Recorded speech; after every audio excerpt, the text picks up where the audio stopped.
Hi there everyone. So today's class is a short standing class. You don't need very much space to be able to do the class. Just a mat size area will be perfectly adequate for you. You're going to start standing with your feet together, legs together, one hand's below your belly button and one hand just at the top of your breastbone under your collarbones.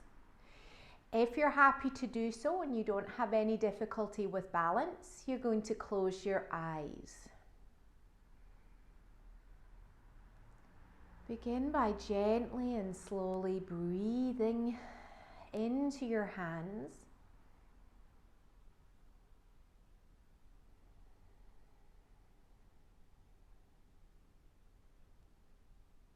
Feeling the expansion and the movement into your hands as you inhale.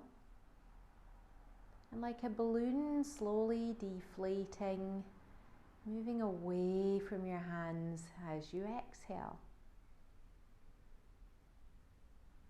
And then as you're exhaling, I want you to also start to meet your feet on the floor. And your crown of your head up towards the ceiling in opposition.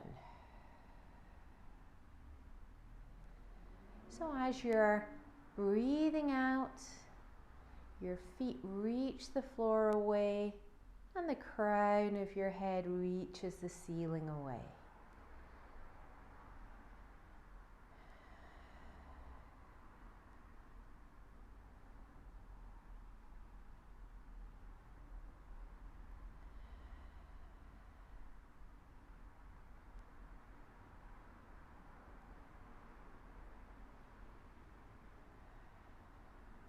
And slowly start to let the light come in through your eyelids, blinking your eyelashes and opening your eyes. Place your hands on your hips now. You're going to keep your feet together if that's comfortable for you. If there's any difficulty with balance, you're going to take them slightly apart or grab onto a chair or a wall. Spread into your toes to lift your heels. And lower your heels. Spread your toes down so that your heels can come straight up, like they're going straight up a lift.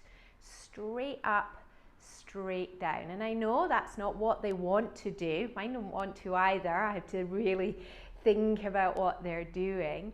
Straight up with your heels, straight down with your heels. Straight up with your heels, straight down with your heels. Up and down. Up and down. Now as you go down with your heels, go up with your crown. So your heels go up, rather as you go down with your heels, go up with your crown. So you're reaching your head toward the ceiling each time your heels go down. That's it, and feel even more of that sense of length through the middle of your body. Hopefully you're starting to feel a little gentle awakening through your abdominal muscles, through your pelvic floor. One last one. Amazing. Now hands onto your hips still. We're going to lift both heels up and let one heel go down. So we're walking on the spot, one then the other. Your heels brush each other on the way up. They brush each other, brush each other. Now if you've got any discomfort with your toe joints, you can do this with your feet slightly apart. As long as you can still get that feeling of your heels going straight up. If you've got a full length mirror, do it in front of the mirror so you can see yourself. Check what's happening with that movement.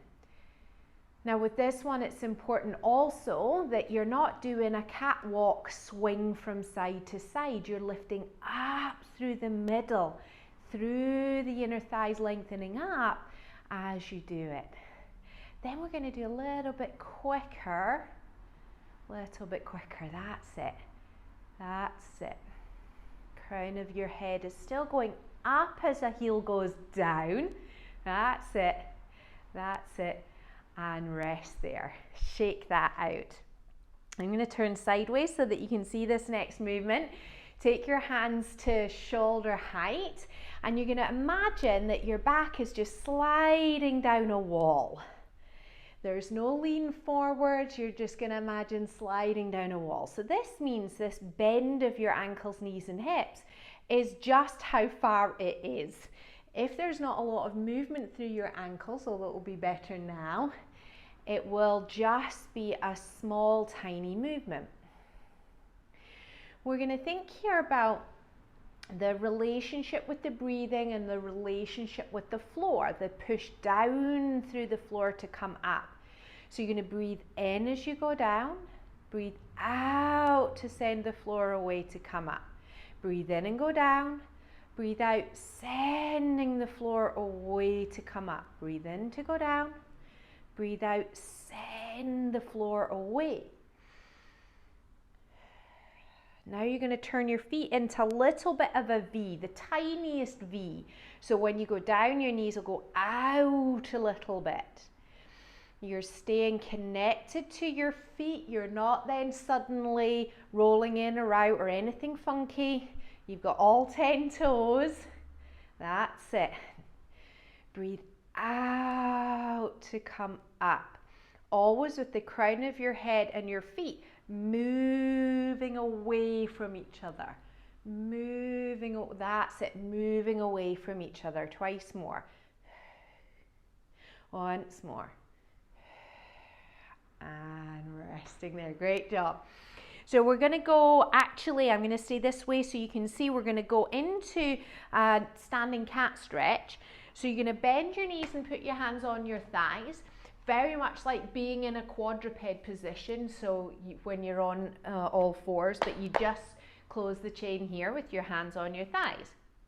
You can do it with your hands, fingers forward or fingers pointing in. That's my preference because it helps me to get the cat. So our cat is going to begin with your tailbone, that idea of our invisible tailbone movement, and then the rest of your spine is following. And then tailbone leads out and the rest of your spine is following. If we use the image of our spine being attached and connected in between each vertebrae with elastic, and it's like the elastic comes out at your tailbone and you pull the elastic from your tailbone to initiate that movement. Now, most of us can find this movement quite easy to do through your shoulders and the upper part of your spine. So I want you to resist that desire. And yes, I know you're holding a squat. I'm a bit sneaky like that. So you might be feeling your legs wakening up. We've just got one more, tailbone leading, curving all the way in. And then all the way out. And then stand up. That was a bit sneaky, wasn't it? Standing with your feet just slightly apart now, arms by your side, palms facing back with your hands open like stars. You could do this with your back against a wall, but the purpose of this class is to have something that just is standing with no props, nothing required. You're going to turn your head from one side to the other. One side to the other. Now as you turn your head one way, roll your entire arm so your thumb starts to go forward, then back, and then it turns the other way again. Roll your whole arm, and then back. This is where we can notice any of the tension from upper chest, upper respiratory breathing, where we breathe right up into the neck a lot and through the chest. And when we do this movement, it's a great way to release some of that tension. We're also mobilizing and getting your shoulder blade moving on your ribs again. And of course, mobilizing at your neck as well. So it's a good multitasking one. Great for your posture. Once more either side.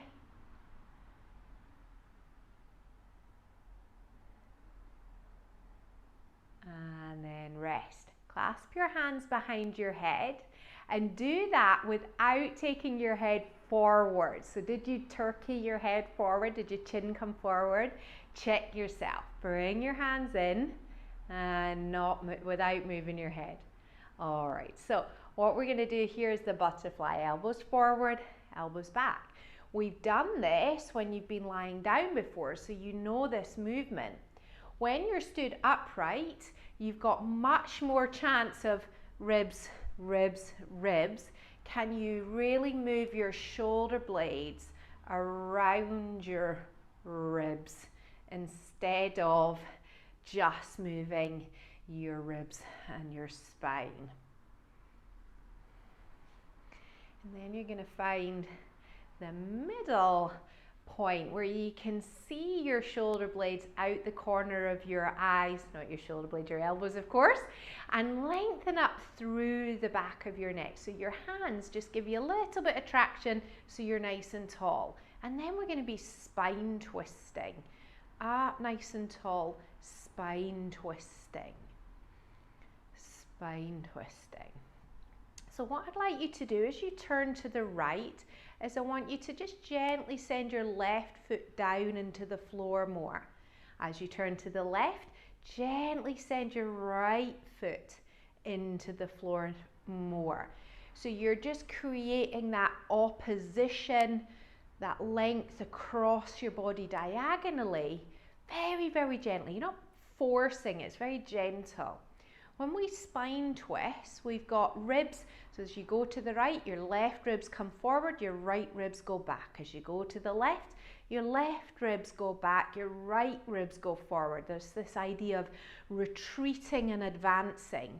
So in this position with your hands on the back of your head, it's encouraging the movement to be really quite high up in your spine, where we have less range, where we need more. That makes sense, twice more.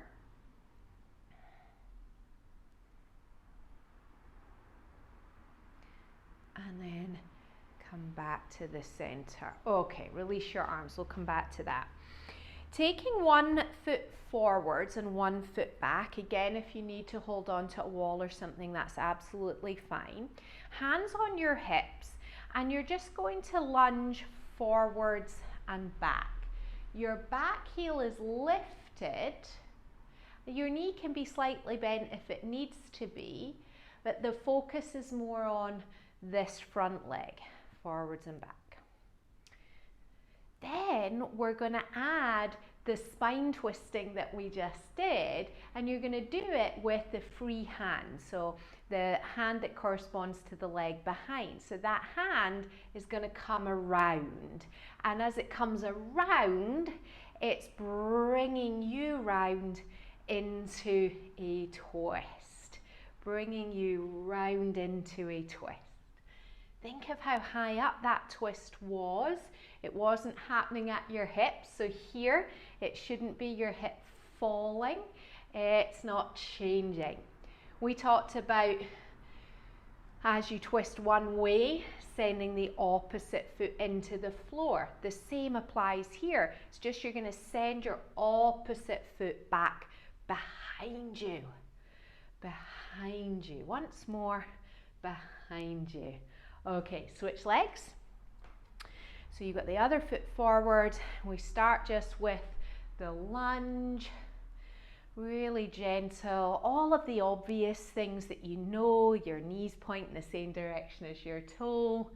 We're not twisting at the pelvis, your sacrum is your center of gravity. This might be the side that needs a little bit more attention. You might be on the wonk, whatever it is. And then we're going to go ahead and add that twist, and it's high up. You're reaching your back leg back, back foot back more as you twist. As you twist, you've got it. And it feels a little bit more dynamic because we're upright doing all of these movements, yet they're all things that you've done, all movements and ideas and concepts behind the movements that you've done before.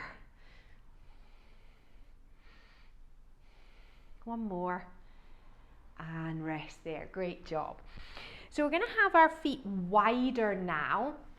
not so wide that we feel any strain just getting into that start position. And also your toes are not twisted out, they're just very slightly turned out. So everything feels quite gentle at the beginning. It's important with all of our start positions that it's not effortful or strained. It needs to have some space and feel quite gentle. So you can have your hands on your hips again, and then you're going down with your back upright and then coming back up again. Inhale as you go down, exhale as you come up. Very similar to what we did at the beginning, except now our feet are much wider apart, so the range of movement changes. As you go down, it's absolutely critical that you let the breath expand the base of your pelvis. So let your bottom widen so that the elastic gets a chance to come back and recoil. If you don't let it go, it's not going to recoil back again. So inhale down, widen your bottom, exhale, come up.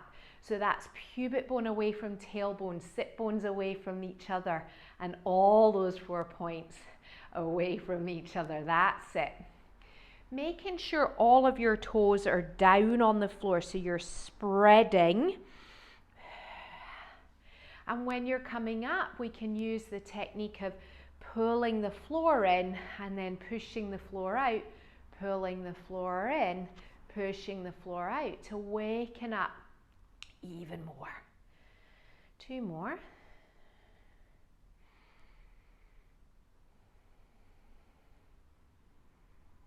Okay, great.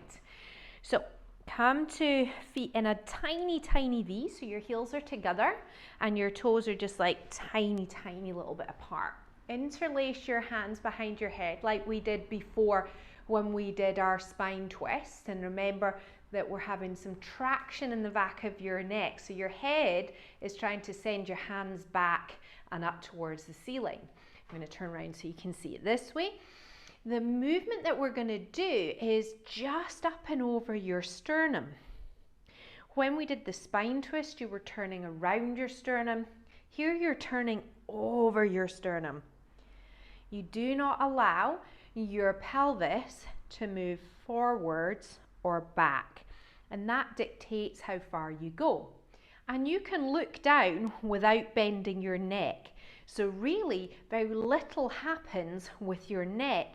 It comes really from those ribs in your spine behind your sternum.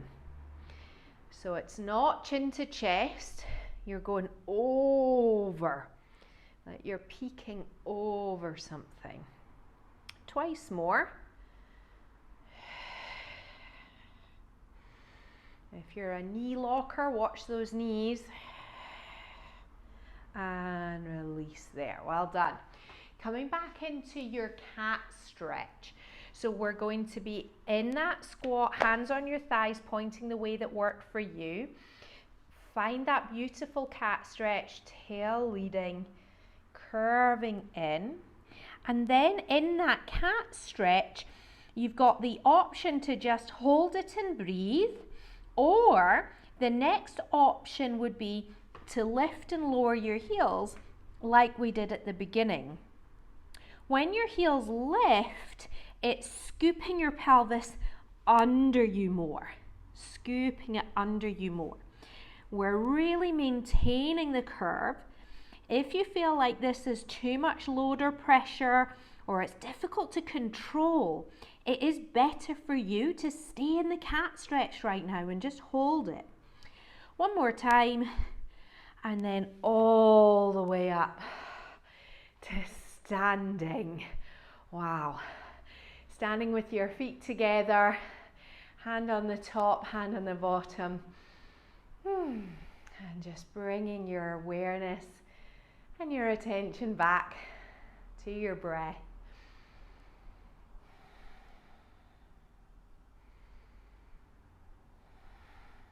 Notice how everything feels awake at the end compared to the beginning. How upright you feel, how supported you feel from the inside out.